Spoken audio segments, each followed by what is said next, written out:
On your feet! Get them going!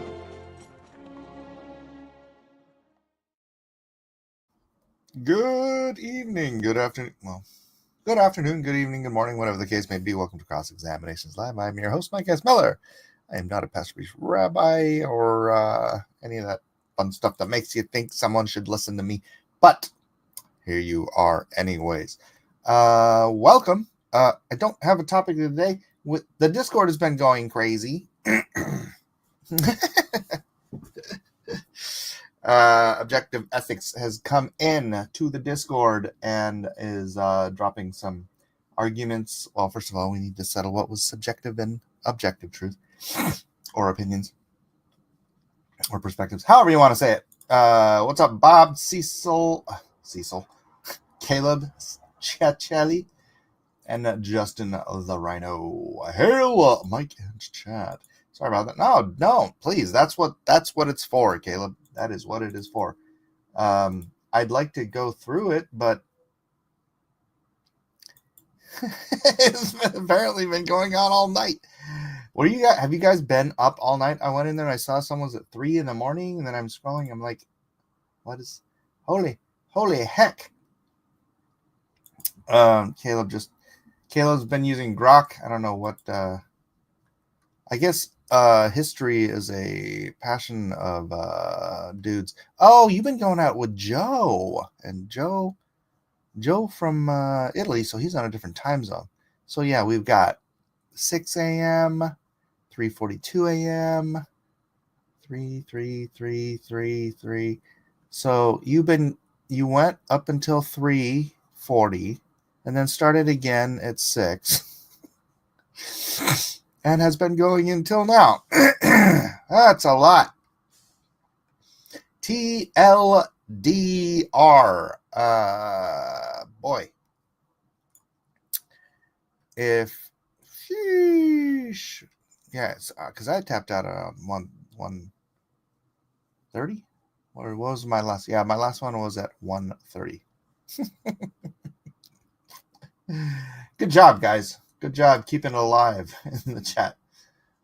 For me, it was about 4 to 6 in the morning during 9:30 coffee break and then a little bit of lunchtime. No rest for the wordy. I'm just finishing up a debate about Exodus between two PhDs, one an archaeologist and one an Egyptologist. That's awesome. Yeah, my obviously my argument about Egypt, the evidence directly for Egypt is it's Egypt. Egypt's the one that kept the records, and Egypt's the one that strikes records. And Caleb did post one thing I think I've heard before. I'm going to jump to the present. Where he just posted it. It's about the Shasu moving into Eastern Delta for grazing land. That doesn't explicitly mention slavery, but it does line up with the Jews going to Goshen. The Jews being given the land of Goshen. For what purpose? Grazing. For raising for being shepherding. For shepherding. Some people go places like Goshen align with Egypt, Nile Delta, circumcision, nothing else. All right, I can't read all this. I can't read 12 hours worth of stuff. Did that go better than my go in the Discord? Oh, asking Justin. Melissa's here. Hello. Welcome. People are coming in. Rolling slowly because I am an hour late. I apologize. I think you can probably tell. I stayed up late watching TV with the wife again. As I do. This is my thing. In the Discord, they never clarified if they had a problem with a late or early dating. Caleb Probably the Egyptologist is rolling the archaeologist. What is this debate? I'm curious now. Put that in the Discord, man. Hey, Amy. Amy is here as well. So yeah, topics du jour. Anyone? Oh yeah, I wanted to get back to what actually objective ethics and I were talking about, which it was interesting because he brought in these arguments that, hey, this is the fun thing about this. The arguments never end. They literally never end. They go on forever. And then these are some of the ones that I had not heard before. Objective ethics says, oh my gosh, where is it? Oh, number one. And so I was going through these one at a time. He rambled off several of them in a row, which, first of all, I'm not a huge fan of, because when you're arguing, if you're going to drill down on a topic, ethics, if you're here yet, if you're going to drill down on a topic, you should do one topic at a time. So he started with the Book of Daniel, and he named off several different things. Number one, Daniel makes multiple historical errors. Firstly, this is the first one. He claims Belshazzar was a king of Babylon, which is false. Belshazzar was a co-regent for a very brief period, but never a king. So, from my understanding of regents act as king while the king is either not of age or indisposed, right? So, is Daniel calling him a king because he's crowned king of Babylon? Was it Babylon?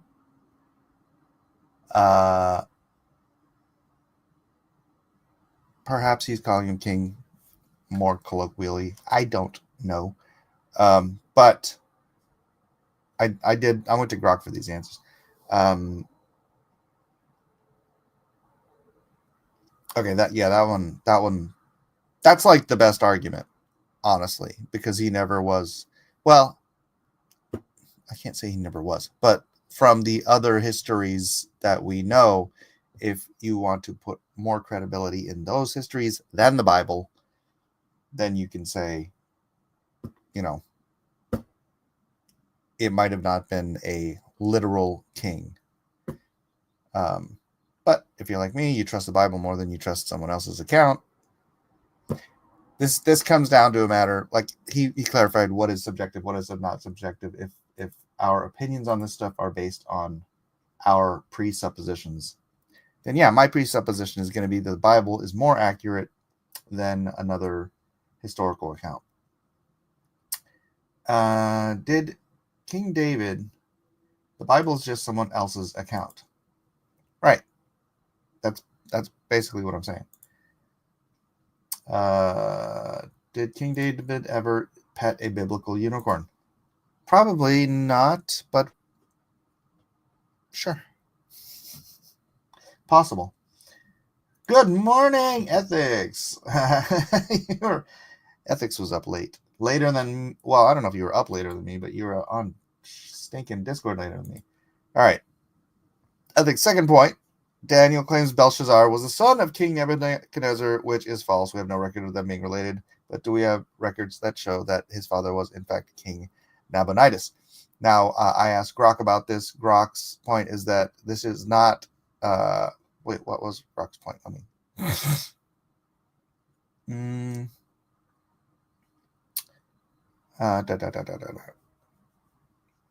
Oh, by the way, also the not being king thing, I think that was very interesting point, because the Bible says that Nebuchadnezzar, or Belshazzar, offered Daniel to be the third most powerful man in the kingdom, third highest in the kingdom, which, if he were king, like happened in Egypt with Pharaoh, right? Pharaoh made Joseph the second highest in the land. Why did he do that? Because he was king. There was no one higher than him. And so he made Joseph, the guy, his right-hand man. Next most powerful after the king was Joseph.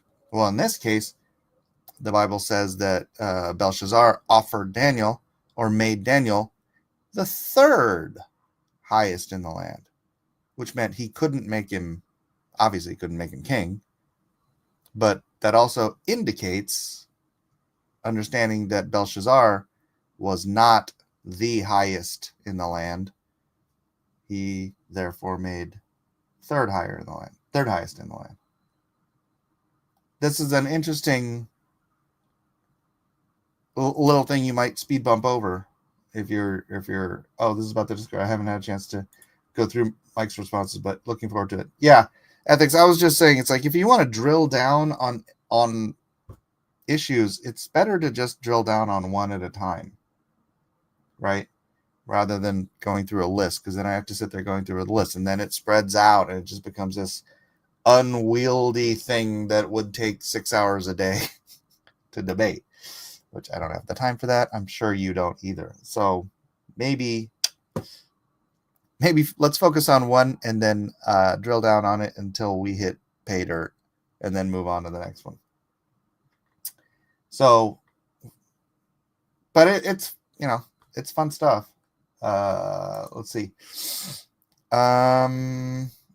Regarding the biblical description of Nebuchadnezzar as a son of Nebuchadnezzar, this aligns with Semitic linguistic flexibility, where the son often means descendant or successor.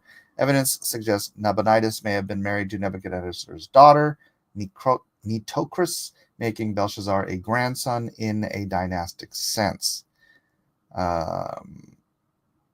This co-regency framework not only harmonizes with the Bible, the extra biblical evidence, but also underscores Daniel's prophetic and theological emphasis on divine sovereignty over human rulers, portraying Belshazzar as accountable as any king for his arrogance. I think that was not part of the argument, but his point 3, Daniel 6:6. Here Daniel states that King Darius the Great, this is the misnomer, I believe, was a Mede, when in fact Darius was a Persian king. This is as far as I got, I think, before I went to bed, but I grokked that to where did I put it? Is this the next one? This is expand.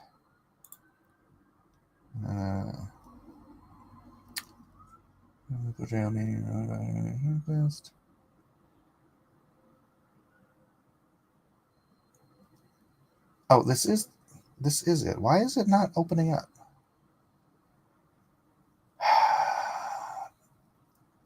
This identification resolves the apparent discrepancy by emphasizing that the Bible uses Darius. Oh gosh dang it, it's like, do I have to download this? Dang it. You know what, I probably have it still on Grok. And my apologies, Objective Ethics. It says what the sources are on Grok, but I didn't want to copy paste every freaking thing. All right, the strongest argument defending the historical accuracy of the biblical account in Daniel 6:6 and related passages like Daniel 5:31 and 9:1 is that Darius the Mede is not reference to Darius the Great. Darius first Hastapes, a Persian king who ruled from 522 to 486 BC and reorganized the empire into satrapies, but rather than alternate name or title for Cyrus the Great himself, a well-attested conqueror of Babylon in 539 BC, who had strong Median ties through his ancestry and rulership, making the designation Mede contextually appropriate in ancient Near Eastern usage. This identification resolves the apparent discrepancy that by emphasizing that the Bible uses Darius, possibly from Old Persian Daria Yavaus, meaning he who holds firm the good, or a throne name / title like Lord, as a descriptor for Cyrus, reflecting his dual role in the Medo-Persian Confederation rather than inventing a fictional figure. All right, there's ancestry, there's titles, there's age correspondence. There's one particular thing that I thought was most interesting: linguistic traditional evidence. That was not it. Oh, wait. Oh, yeah, this is it. Linguistic and translational evidence. Daniel 6:28. Daniel prospered in the reign of Darius and in the reign of Cyrus the Persian. Can be rendered with the Hebrew wa as explicative,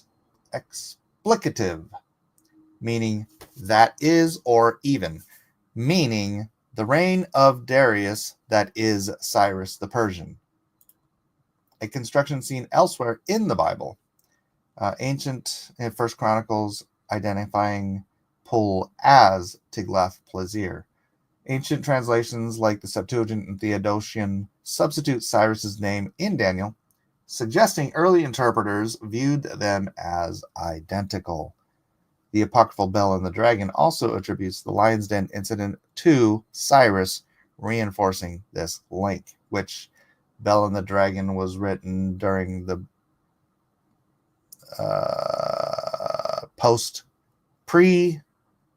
between 400 BC and the birth of Christ. I can't remember what year it was. It was in that time period. So yeah, that to me, that's the most compelling argument that dismisses that particular case. And that's as far as I got. But this is kind of the thing. I've experienced this my entire 30 years of being a Christian, is like someone, and this honestly, this is how I got my start in apologetics. And when I came to the conclusion that the Bible was written from outside of time and space, I'm like, well, if that's the case, if this thing's actually written by God, then there should be an answer to every question, right? Objective ethics comes in here with some very good questions, which on the surface look very convincing. But that, again, when you drill down, you find perfectly rational explanations. Even you discover bad translations. Bad translations. There's translations in the English Bible that are replete in the entire scope of English translations that no one has ever fixed. Right? We discovered one of these a few weeks ago, remember? In every English translation you have, and I think it's Matthew, Jesus says, "Some standing here will not taste of death until they see all these things fulfilled," until they see all of the end times prophecies that Jesus is describing. Some standing here, and it's that way in every stinking English translation. Then you go to the Greek and you look up what that word for some means, and it means someone particular here who I'm not going to mention, who I'm not going to name. Some unnamed person here is the best translation of that word. Some unnamed person, meaning one person, you, meaning one of you. One. Which is a pretty good indication that John was in the crowd, because he's the one that did not taste of death until he saw everything happening in the end times and then wrote it down for the book of Revelation. It's a bad translation that's in every English translation. But every argument, ethics, I've been doing this for 30 years. Every argument, when you drill down, has at the very least a rational explanation. At the very least, a rational explanation. Sometimes, like that one, it's just a bad translation. Sometimes it's like, for example, people didn't, up until they discovered that one stele with Belshazzar's name on it, guys like you no offense, you would have been jumping up and down saying Belshazzar doesn't exist. There's no record of him. He doesn't exist. Okay, maybe you wouldn't have been. I'll give you better. I'll do you better than that. But a lot of guys, they make those stupid arguments. They make the absence of evidence is evidence of absence argument, and it's, trust me, I've been dealing with this stuff for 30 years. You're one of the more rational people I've had to deal with. But that's why I lean towards, you were asking what is objective, what is not. And my argument was, I mean, not it wasn't in that case, but it's kind of going back to what I was saying yesterday. It's like after a certain amount of time, when something proves itself to be trustworthy over and over and over and over and over and over and over and over and over and over again, yeah, you give it the benefit of the doubt, even if it's something you can't figure out. If something has given you 1,000 proofs that it's right, and then someone gives you an argument that you can't answer, are you going to give it the benefit of the doubt? Would you be rational to give it the benefit of the doubt? Would it be objective to say something that has proven itself trustworthy 1,000 times over? Is it objective to say, well, if there's something that I just can't quite find the answer to, there's probably still an answer that I have to remain ignorant about. It's like these atheists who say, it's like, well, we'll find a reason how the universe could create itself. If not, we'll make one up and we'll believe it. We'll find a reason why random matter could turn into complex machinery. And if we can't find it, we'll just make one up and believe it. Or we'll just do the God of the future gaps, however you want to phrase it. Whatever. Corpse grinder, what do you call it when you sit there believing that abiogenesis actually happened, but you don't care about how it happened? You just think it did in your faithful atheism. Tell me how you phrase that. How should I phrase it? It was never known that men so universally agreed on any one thing as in their design of tormenting the Christians. I wouldn't say universal.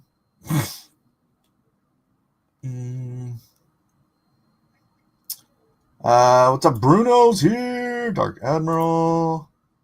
That makes sense. I don't know what you're saying. You mean like the one thing at a time? Yeah.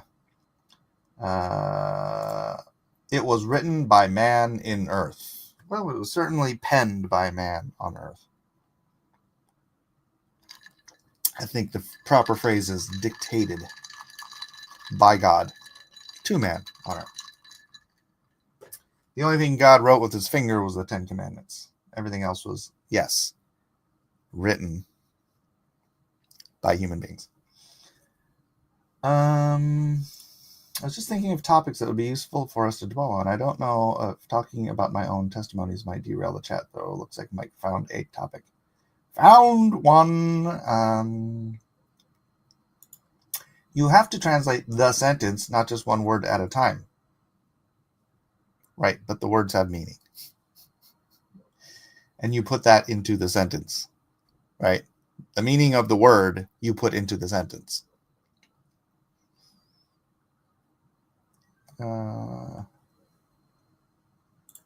Pureblood says, 1 Corinthians, the natural man receives not the things of the Spirit, for they are foolishness unto him.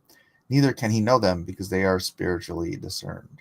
That is even a more practical reality than just the Spirit. And those who don't believe the thing to be foolish. I think I said that this week already, right? The flat earther thinks the globe earther is foolish. The globe earther thinks the flat earther is foolish. The vaccine enthusiast thinks the anti-vaxxer is foolish. The anti-vaxxer thinks the vaccine enthusiast is foolish. Whatever you don't believe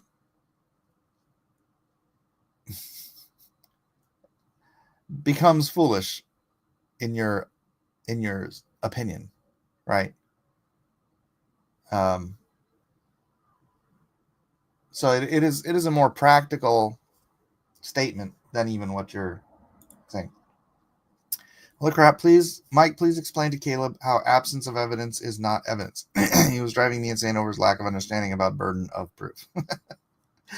I did not read, dude. I got up and I got on this stream. I looked at all that stuff that went on last night, and I'm like,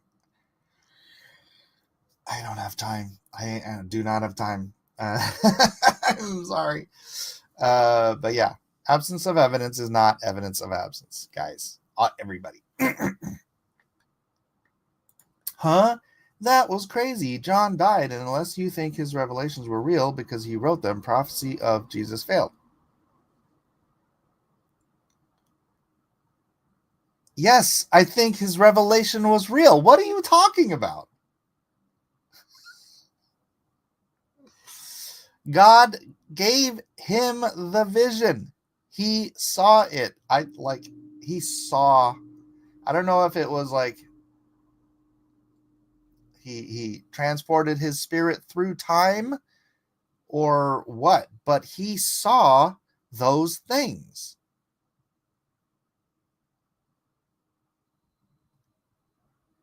Prophecy completed. Time and time again, I see water on a hot road, and that isn't really there. Should I label it supernatural water that is real outside of space-time? I would say that's a mirage there, Corpse Gardener. I don't think that's the same thing. Inspire and dictation are different. Well, here's the thing. There's I can't remember which it was. I can't remember exactly which part of the Bible was. There's a story. There was a prophet, and he wrote I don't know. You call it a letter. I don't know exactly what you call it. An epistle. He wrote an epistle. Is that right? To a king, right? And then the king got the epistle, and he burned it. He read it, and then he burned it. And then, so God had him write the exact same thing again. Do you think he just remembered the whole thing? Or do you think maybe God dictated what he's supposed to write? Here's the thing. If the Holy Spirit is making you do something, I think the Holy Spirit has the power to make you do it right. Right? So, inspiration, the Bible says it's God breathed. So, what do you care anyways? Sometimes I think you just want to nitpick every little thing, because we're working within the framework of belief.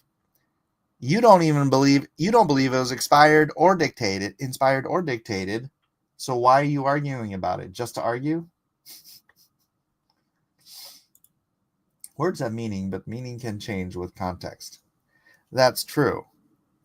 Which makes that word in that context all the more accurate. King Bob says, I keep it simpler. I just think I'm foolish. Saves everyone time. Corpse Grinder, a hot dog and a hot are similar, but if I went out with a hot ranch, it doesn't mean I was walking around eating a hot dog.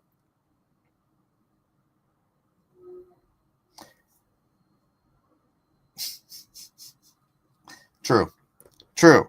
However, in the context of what Jesus was saying, the actual meaning of the word made actual sense, because John was there and John did see these things. Hid revelation was in the future. He died before any of that happened.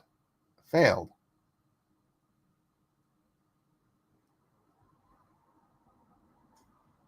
I don't think so. One person saw those things happen. For him, in his spiritual being, it came to pass.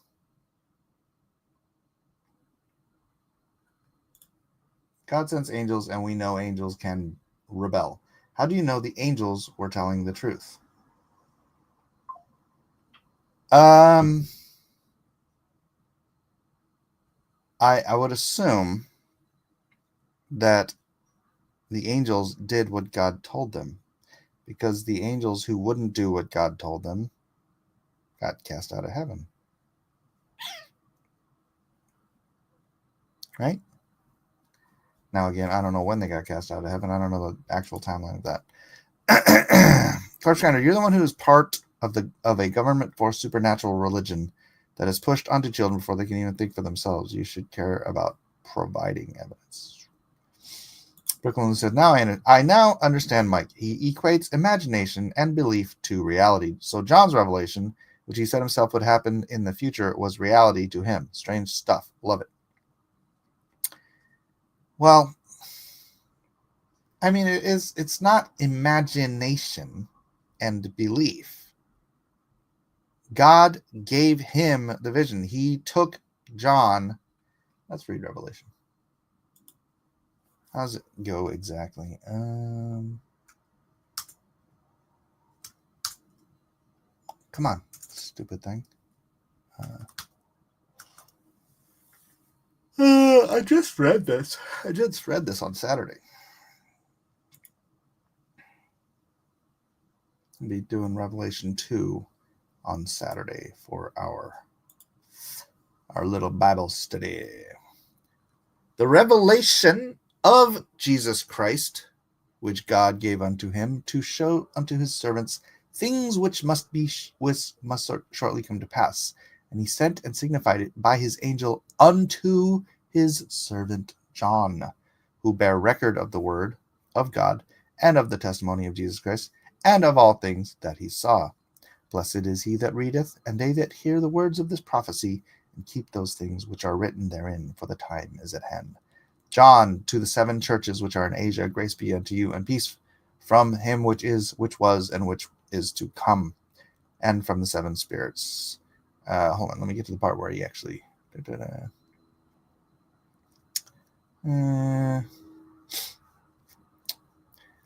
I was in the Spirit on the Lord's day, and heard behind me a great voice, as of a trumpet, saying, I am Alpha and Omega, the first and the last. What thou seest. So he's seeing what happened. So he was alive, seeing what happened. Right? So he was alive. He saw it. And that's this big, the big I don't know here is, did he take him, did he take his spirit to it? Did he take his actual physical body to the future to see these things? I don't know, but he was alive and seeing these things and wrote them in a book. Then he's back in the timeline, and then he dies. But he was alive to see the thing before he passed. Do you understand? I know you don't want to believe any of this, and you try to find every reason to find that doesn't. I get it, Lou. You're not a skeptic. You're a cynic. Everybody knows. Everybody gets it. Change your name. You're Brooklyn Lou the Cynic. I think it was more like a mirage instead of inspired. Mirages are meaningless reflections of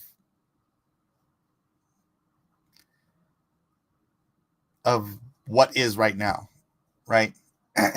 That's why, dude, the prophecy is what provides the context that this is not just written by someone saying something. What I was trying to explain, that in the case of Exodus, the absence of evidence of Jewish slaves in their records is not definitive proof they were never there. Problem is determining impartial source. Well, there's no impartial source. Right? I was giving the like when we were talking about this, like how we boil down stuff to what is objectively true. See, Obviously, we think that the Bible is objectively true because it's the source is not just people's perspective. I know that if you don't believe in the Holy Spirit and God dictating these stories, you're not going to believe that. But that is the position of someone who believes that God wrote this book or inspired this book, however you say. But everybody else, yeah, that's what I was giving the invasion of Acre, or the Battle of Acre during the Crusades. We have reports from the Christian knights who wrote back home to their wives and whatnot, and they gave their description of what happened at the Battle of Acre. And then we have the scribe of the Sultan, or the biographer of the Sultan, who wrote down the Sultan's account of what happened in the Battle of Acre. Now, there's no reason to deny either of their perspectives. All right. Both of everything they said could be true. Both of everything they said could, possibly functionally contradict each other. Possibly. But the stuff that they both said, gosh dang it. The stuff that they both said about that event that cross over like a Venn diagram of all that they said 20 things in both of their things. 18 of them from each of their perspectives is true. 6 of them from each of their perspective contradict each other because it's a matter of perspective. 3 of the things they said overlap. The things they said that overlap, you can pretty much guarantee actually happened because they're reported from different perspectives. The stuff that they said that contradicted, or the stuff that they said that was not corroborated, could be true. Don't know for sure. Don't have general reason to disregard, unless you probably want to more disregard the stuff that contradicts, less disregard the stuff that's not corroborated, trust the stuff that overlaps. That's how I would think a rational examination of historical accounts would work. Right? Is that rational to everyone? Atheist, agnostic, believer, anybody? That makes sense, right? We know them by their fruit. The entire Western civilization depends on Bible-influenced medical system. Caleb, I never said anything about definitive or facts, etc. You're the one using such strong language. I deal in probability, not fact. Atheism isn't a religion. Okay. Neither is Christianity, by the way. Mike, when a person imagines something, I know you keep saying imagine. It's not an imagination. I get it. We get it. You don't believe anything. We get it. Except you believe any nonsense that you have to, that the universe and the world created itself and life created itself. You'll believe all that nonsense, but you won't believe anything because you're just mad at God, Lou. Lou the cynic. You're just mad at God. We know. Get over it. The commentorium. Blood always finds love of biblical medical system. Caleb, the point is, you can't say you have a good reason. There is no evidence, therefore the thing with no evidence is true.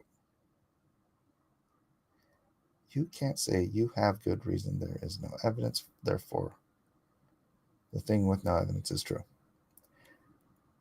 Well, here's the thing. And I hate to be redundant.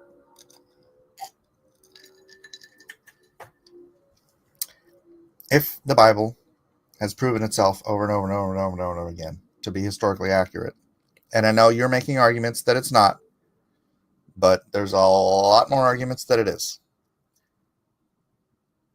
That is good evidence that the thing is true. It is an account. The account would have to be completely contradicted to say there's no evidence. The written history is evidence. Because you'll go by and you'll say, oh, look, this other guy has a written history that's evidence that your biblical written history is wrong, right? You will claim that is evidence. And if you make that case, then you have to make the claim that the Bible's written history is also evidence. So you can't say there's no evidence when the Bible itself is evidence. Because any other written history you find, you will absolutely claim as evidence, and don't deny it. I would think the religious would want religion taught in church and not let the government get their hands on it. How's the government getting their hands on... What? What are you talking about? To be fair, Justin the Rhino did warn you I was a troll. Jokes aside, though. Can you give the verses that establish a medical system? Pure Blood. So are you saying that John's revelation happened in reality at that time? You know, I just explained this. Do you got wax in your ears, Lou? Come on. You're getting more and more unhinged on this channel. You seem to be pushing the Exodus as a myth and arguing that as objective fact. Wait, what sounds like a pretzel? Well, people don't know that the entire medical system could not exist without the Bible. The law is very important. There's a reason why things need to be cleaned with water or fire. Well, that's true. There are specific things. That's why I say there's medical and scientific foreknowledge in the sense that there's things that we didn't discover until this past century or two that have been in the Bible this whole time. Like, it's in. I think it's all in the law. Example: washing your hands, washing yourself, keeping your fecal matter away from town, basically away from. Get your fecal matter away from anything you're gonna come into contact with. It's unclean. It is unclean. Which is the opposite, by the way. There's I read a long time ago a medical papyri from Egypt, circa around the same time, I think, that said you should use human feces on wounds and sores and abrasions and boils, because that's good for you.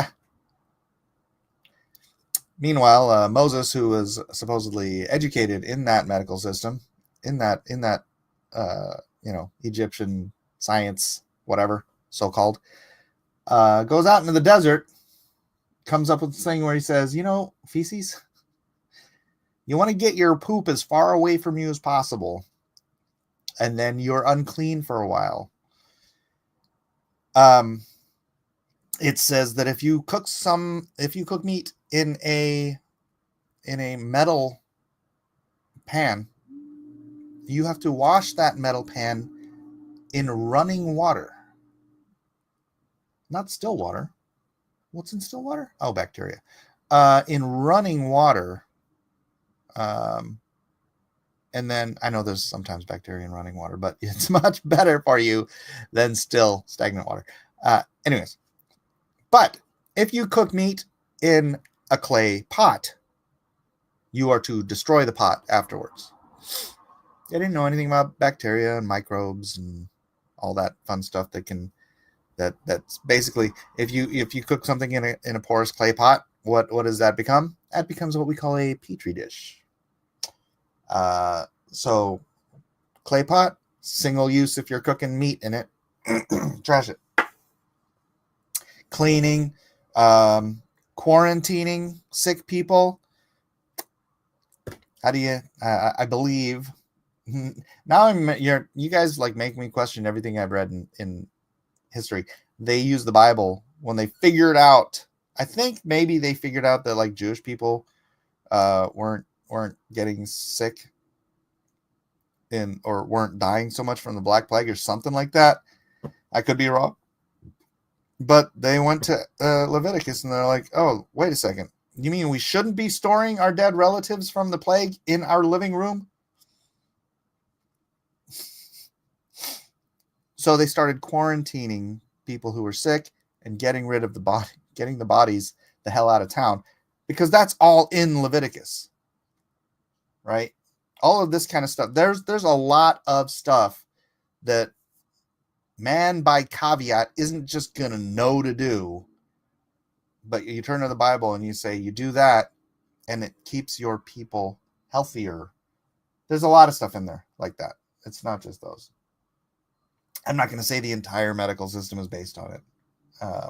But hey, make an argument, man. Make an argument. Maybe I'm wrong. So I took your arguments as what you likely still believe at some sort of definitive proof of your claims. Corpse Grinder says, an illusion, meaningless reflection. You love to add meaningless to stuff. I'm sorry, do you think that oh my gosh, what's it called? Why my brain fart? Do you think a mirage has meaning? You what is the problem with me using the word meaningless? It is meaningless. A mirage has no meaning. There's no meaning behind a mirage. Wait, do you believe sanitation practices didn't exist before Moses was given the law? Did I oh my gosh. I'm going to look it up. I need a new grok. New grok!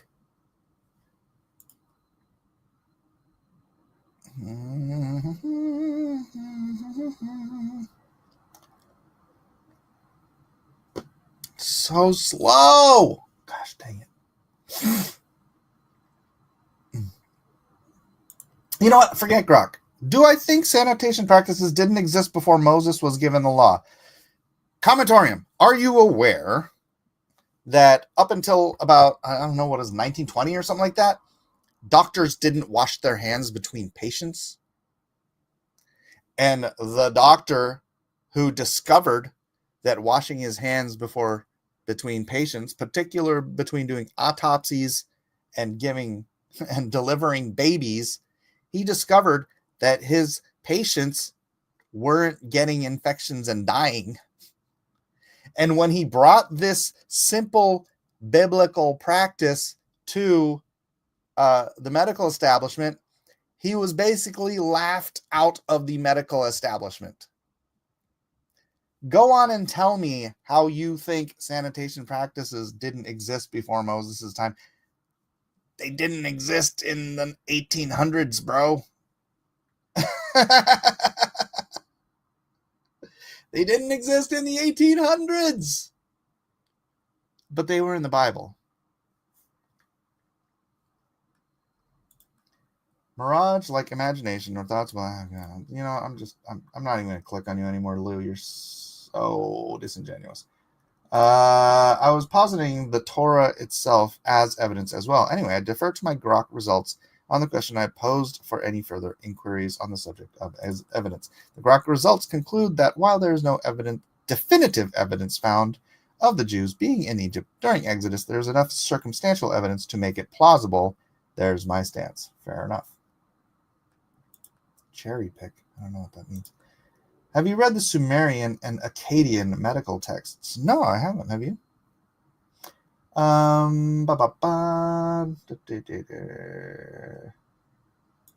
You don't believe anything because bad evidence won't convince you.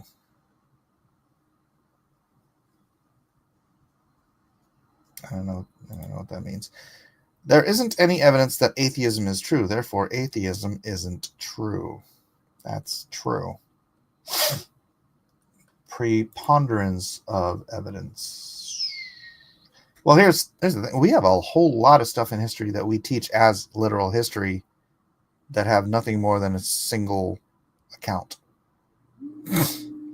One written account from one source, and we teach it as history. anti-biblicists, however you want to say, anti-Christians, refuse, while they will believe all kinds of stuff in history happened based on single sources, they will not consider the Bible as evidence. I will address the Exodus myth. See, you're calling it a myth. There's no reason to call it a myth. Just call it history. That there is a God and that his attributes are not only shadowed by all things throughout the world, but besides are most clearly represented in our own souls. Feel free to post any links to actual sources in the Discord, and I will look into them. Mike, what is hilarious is we have a ton more from the church fathers, from the disciples, all the way until now. Mike, is this Grok some kind of apologetics web search or something? Grok is AI. It's basically like the best, because it scrapes all of the internet, a bunch of different websites for to give you answers. So it's like Grok is AI, and the best thing that AI does is web searches. It's like what do you call it? It's like, that's I don't need to go further than that. The commentorium, yet for some reason no one uses, and they have no influence on modern medicine. Sounds like a normal evolution exclusively. Now you're really chimping up Brooklyn. Yeah, that's why I'm not even reading them anymore. They thought being sick was evil spirits. Let's not act like the Bible helped the medical system. Did you just ignore everything I said? Did you seriously just ignore everything I said? That much of the laws about cleanliness has nothing to do with evil spirits. It's about being unclean. Many of these were ignored, forgotten by the Western world until it was necessary. Again, quarantining, removing dead bodies from basically town, outside of town, washing, keeping clean, women being unclean. You know that menstrual blood is actually toxic. Literally, it is toxic. What are the other ones? There's so many in there. There's one I'm trying to freaking remember that people always complain. Oh yeah, circumcision. Do you know why most of the Western world has been circumcised for the last 100 years? Right, and now there's this big thing. Oh no. So in I can't remember what year it was. I think 1800s, early 1900s. There was a doctor who noticed that his Jewish patient, it was OBGYN, and he noticed that his Jewish patients didn't get cervical cancer. And he was like, well, what's the common thread? It's not their genetics. It's not your. Why is it my Jewish women don't get cervical cancer? Oh, because their husbands are circumcised. Now, for those of you who don't know about the difference between circumcision and uncircumcision, if you're uncircumcised, you're basically walking around with a petri dish. Particularly if you're living throughout a world or times where you don't get to bathe every day, which was the deal in the 1800s and early 1900s, right? People did not bathe every day. You got a petri dish down there. You got a nice warm, sometimes moist. I don't want to get into that. Pocket where germs can flourish, right? My brother, I was circumcised. My brother was not. When he was about 10 years old, he got infected. down there because he's still got his petri dish on. So it can cause infections, and then it also, because of whatever you're storing up down there in that little petri dish, you deliver it into your wife. That causes other complications that apparently can lead to cervical cancer. And so, because of this discovery, it became common practice. If you're my age or even a little younger, you're probably circumcised by caveat. They didn't ask your parents. It was just something they did at the hospital because of this understanding that, and nowadays it's less so because everybody bathes regularly, right? But for like 100 years in this country, or maybe not 100, but they pretty much circumcised everybody. And now there's this whole anti-circumcision thing going around, which it probably doesn't matter as much. If you're going to take a shower every day, then it probably does not matter, right? But that was not, taking a shower every day, trust me, was not the common practice for most of mankind's history.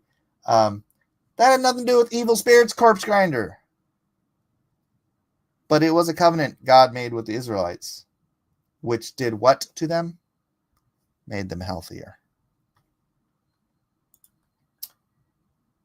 Loosh farmer. It was pretty funny watching you type in what age did Jacob marry Rebecca into Grok after claiming you knew already? Okay. The biggest problem is they are trying to force the Torah back 700 years before it was likely written. In reality, Assyria, Egypt, Babylon, and Persia had all had sanitation practices. Well, that's what I wanted to look up.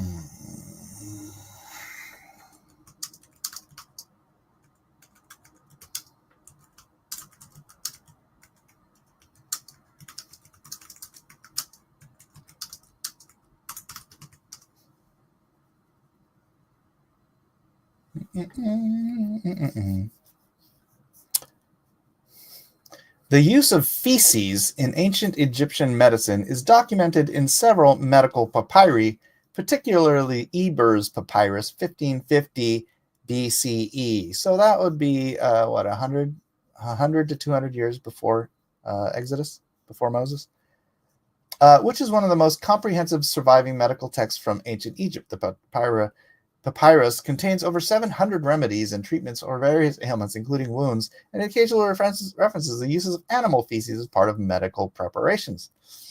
For example, the Eber's papyrus includes receipts that incorporate animal excrement, such as crocodile dung or hippopotamus excrement, for special treatments, though these are more commonly associated with gynecological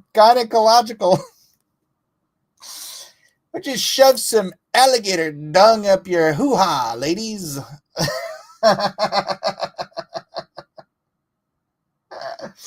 Oh, gross.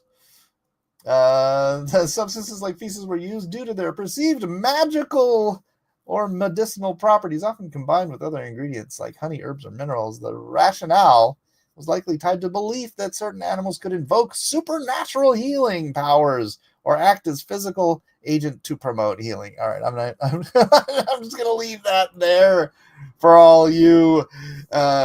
Egypt had its sanitation practices. Yes, the best sanitation practice. Shove some crocodile poop up your hoo-ha, ladies. It's really sanitary. Now try to go and find anything that freaking retarded in the Torah. I'll wait. You probably would have said circumcision before I freaking just schooled you on that. Oh my gosh. Looks like all science medicine is based on Christian and Jewish advancements. Zero Sumerian and Acadia. The evolutionists will just stay desperate. Justin the Rhino. Okay, I'm almost out here. Says, tonight, 10 p.m. CST, Dr. David Falk on his channel, Ancient Egypt and the Bible, takes questions on the Bible and Egyptology and stuff. You can ask him about Exodus. All right.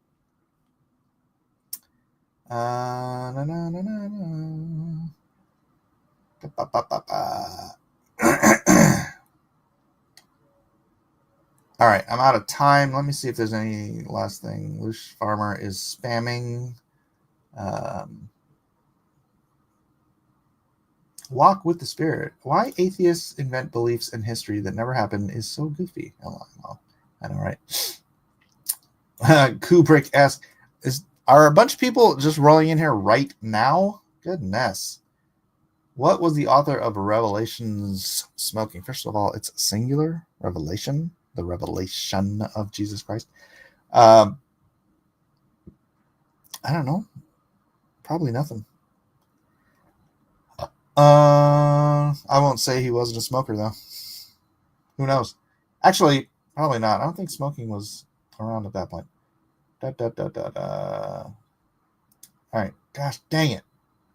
All right. Sorry, guys. I don't have time. It is 1 hour. Run away. Lush Farmer, you blithering idiot. We told you this yesterday. This is a 1 hour show. Can you go down to the little thing and see how long I've been on? Can you maybe do the tiniest bit of math and see? Why don't you show up when the show starts and then ask your please don't spam. Your spamming is really freaking annoying. But, I know he's super spurging. And then he's saying I'm running away from his spurg. I've been arguing with atheists and agnostics this entire show. Just because you show up and spurg doesn't mean I'm running away. Okay, Mr. Arrogant Christian. Okay, Mr. I can't read a clock. Read the ancient Sumerian comment. All right, where is that? Corpse.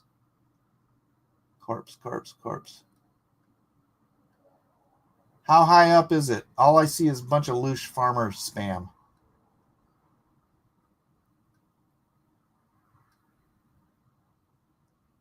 I don't see it. Man. Hey, guys, someone drop the link to the Discord so these guys can come in and argue. No spam for you. Spam. I should make that a clip. I should get that a clip. Ancient Sumerian doctors engaged in advanced surgical practices that involve cleaning both their hands and the wounds with antiseptic mixtures of honey, alcohol, and myrrh. That's rad. That's awesome. Why didn't that make it into modern medicine? That's great because honey does have is antibacterial. Alcohol is antiseptic, and myrrh, I don't know what myrrh does. Does it just smell nice? All right. You don't have that clip. I know I should totally have that clip. I should. But anyways, there you go. Melissa dropped the Discord link. Everybody jump in there and have fun. Do I like my Life of Brian? It's not my favorite. The Knights of the Round. Holy Grail. Holy Grail is my favorite. What's that one? Life of Brian is probably my second favorite. I mean, that was mother's milk to me watching Python growing up.